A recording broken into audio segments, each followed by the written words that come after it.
Bosch refrigerator. Okay, operation.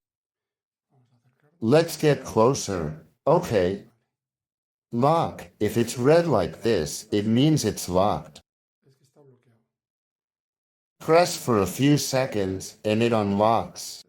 Then you can access the entire screen. Refrigerator. Press once and there you have all the numbers. And with the minus button, you select what you want. 4 degrees, 2 degrees, 3, super. Or 3 with the plus button as well. 4, 6, or the eco mode, which is how we had it. Freezer, same as the fridge. There you have the degrees.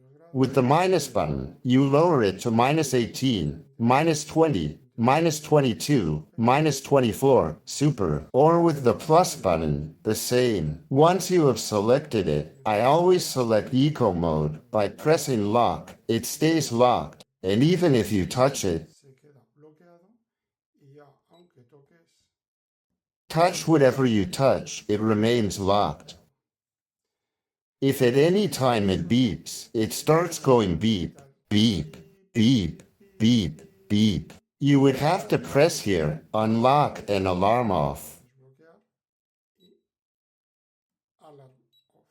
I imagine that without unlocking and just pressing alarm off, it also works, but just in case, first unlock and then alarm off. And other than that, there is no more mystery to the fridge.